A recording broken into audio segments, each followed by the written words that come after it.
от протеста, който е за отстраняването на Сарафов, който е с изтекъл мандат, между другото, но...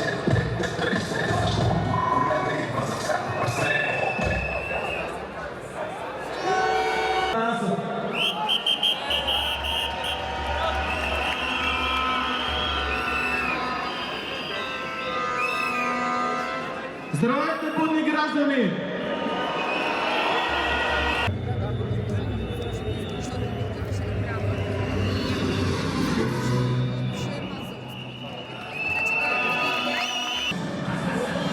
Ами, корумпирани са. Оттам да започнем.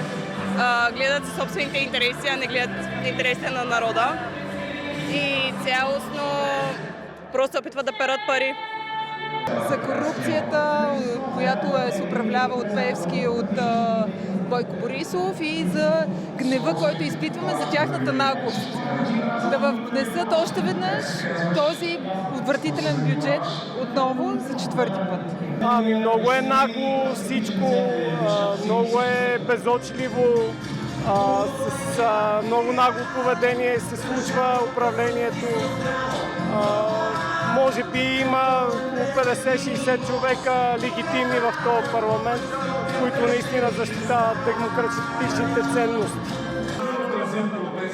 Защото общото не харесвам хора, които се смятат за нещо повече от другите. Ти за да крадеш постоянно трябва да мислиш, че си над всички останали.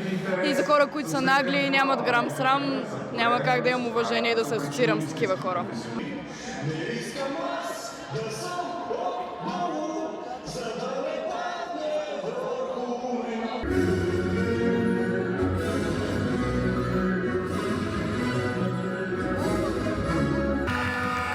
Искам само да кажа, да напомня по-скоро за какво протестираме. И съм убедена, че всички ние имаме една обща кауза. И тази обща кауза не е бюджетът до година. В Ловра, в Брюксел, в Бургас, в Варна, в Грац.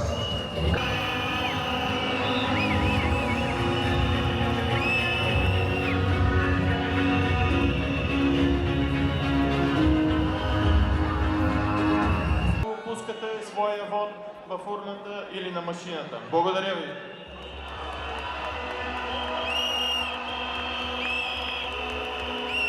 И че мутрата Борисов днеска не е дошъл в парламента. Това е 2021.